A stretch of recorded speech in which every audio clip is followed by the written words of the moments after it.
tayo din. Ano tong grades mo? Di ka nag-aaral ng buti? Yan kasi! Kung ano-ano ang inaatupag mo.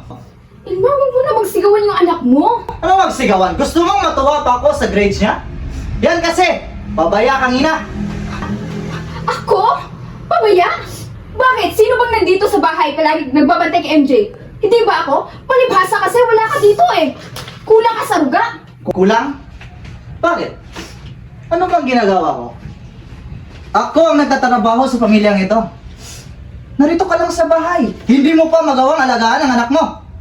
Eh di sana binibigyan mo ng oras yung anak mo.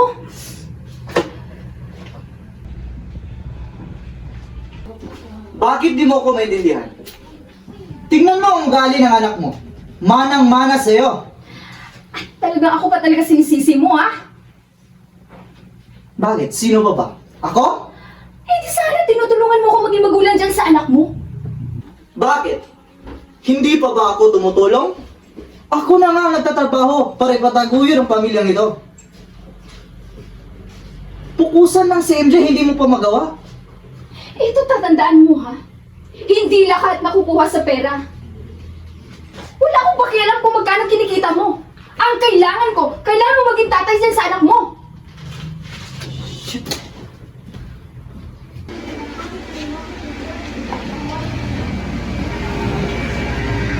Ay, salamat. Tapos na rin akong maglaba tsaka magsampay.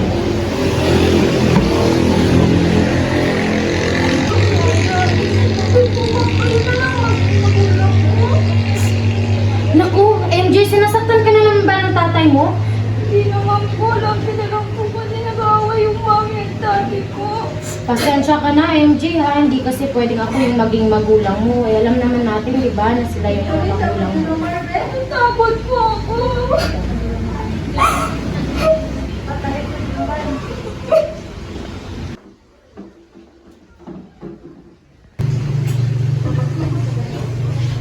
Mami, pwede po bang sumabay si Yaya sa atin kumain?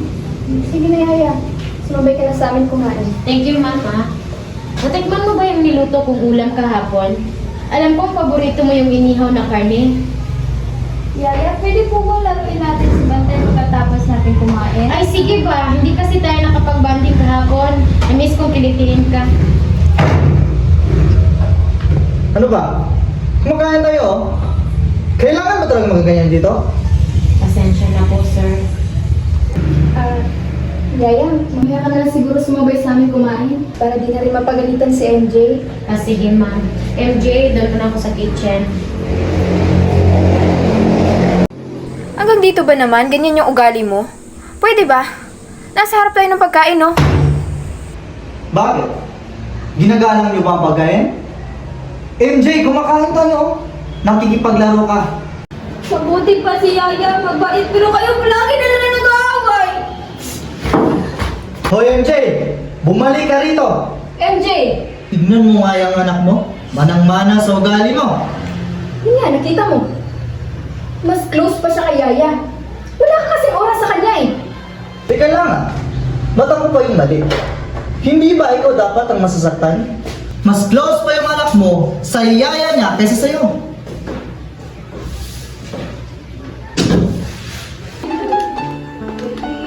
Yaya, ayaw ko na po dito. Naku, MJ, pagpasensyahan mo na yung mami at daddy mo, baka stress lang sila. Alam mo naman, di ba, na-busy sila, kaya ikaw nilang intindi sa mga magulang mo.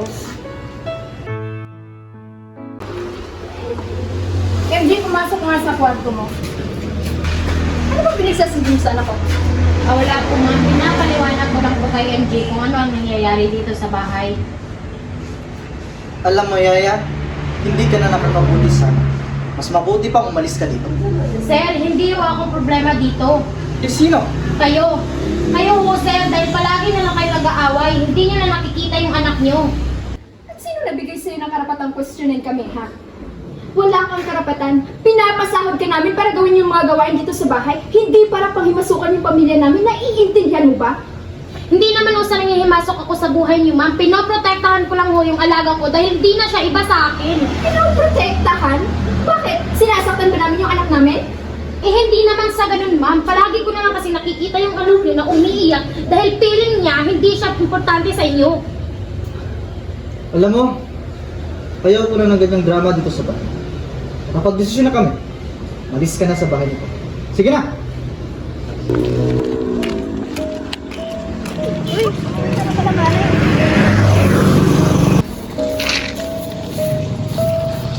Uy, si Maria mo, nakauwi na. Siguro may nandalawa na may nagpabalangkan.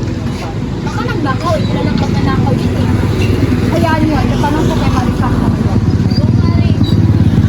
Uy, Marika, hindi mo lang kung mata yung lalaki, no? Anong ginagawa mo dito? Sino kasama mo? MJ, gusto mo kitang kupupin pero hindi yun maaari. Alam mo namang may mga magulang ka, diba? At hindi yun pwede na kupupin kita kasi maaari wala akong makasukan. Kaya ibabalik mo lang kita sa inyo. Mabuti pa, Marinham. Ibalik mo yung bata sa kanila pagka hinahanap na yan dun. MJ, ganito ha, ibabalik kita sa inyo. Alam ko naman may pagkukulang yung mga magulang mo pero hindi pwede yung ganito na lalayas ka sa inyo dahil alam kong hinahanap ka nila. Kaya na ako, ihahanap kita sa inyo.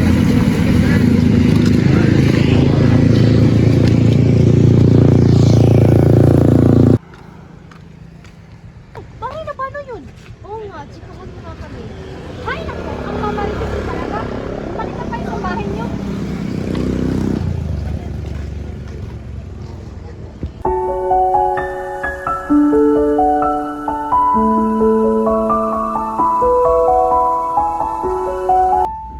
Sige po, sir. O, ano sabi? Sabi ng mga polis, hanggat wala pa daw 24 oras, hindi pa na pwedeng aksyonan. Alam mo, kasalanan natin to eh. Kung hindi natin yun pinagalitan, hindi naman yun aalis eh. Sabi na nga eh. Eh si Yaya, nakontak mo na ba? Hindi ko kasi nakukontak eh. Nakablock yata ako. Hindi nagre-ring.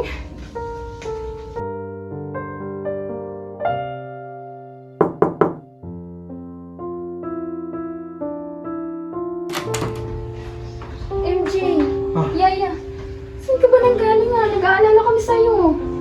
Eh kasi ma'am, nakita ko po si MJ na sumama pala sa akin. Eh, hindi ko naman po alam ma'am na gusto niya sumama sa akin pa uwi. Pero hindi naman po pwede dahil maaari akong makasuhan. Kaya pinilit ko po siya bumalik dito sa inyo. MJ, anak, sabihin mo sa akin, bakit ka umalis? Sorry po, Mami at Daddy. Palagi na lang po kasi kayo nag-aaway. Akala ko po hindi nyo na po ako mahal. Anak, hindi totoo yun. Oo, lagi kami nag-aaway ng daddy mo. Pero hindi ibig sabihin na hindi ka na namin mahal. Sorry kung lagi ka namin napapagalitan at lagi kami nag-aaway ng daddy mo sa harap mo. Hindi na namin uulitin yun. Huwag ka na ulit aalis ah. Alam mo anak, pagpasensyahan mo na kami ng mami mo. Alam ko na malaki ang kasalanan namin at malaki ang pagkukulang namin sa'yo. Sana'y mapatawad mo kami. At nag-usap kami ng mami mo, kaya napag-desisyon namin na kung kami man ay magkakaroon ng alitan, sa amin lang yun. Huwag ka nang idamay. Hindi na namin ipadinig sa'yo kung ano man ang pag-uusapan namin. Kaya nga rito, hindi bagay sa baby ko, umiiyak eh. Yung ganda ng baby ko, tapos umiiyak. Ulitin yun ah. Yaya, alam namin na malaking kasalanan namin sa'yo. Nasaktan ka namin. Palayas ka namin ng mamo. Sana'y mapatawad mo kami sa anumang mga naging kasalanan namin sa'yo. Oo, Yaya. Kahit marami kami nagawang masama sa'yo, hindi mo pa rin pinabayaan tong alaga mo. Salamat sa binalik mo siya sa amin. Ah.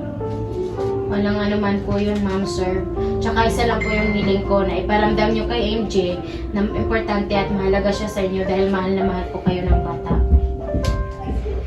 Yaya, kakayanin namin yun. Isa lang ang aming hiling. Sana'y bumalik ka rito para kay MJ. Opo, sir. Gusto mo ba yun? Nababalik si Yaya dito sa bahay? Opo. Sige, magbihis ka na at maligo doon. Sige Lalabas po, tayo ha. Mami. Gusto mo yun? Opo!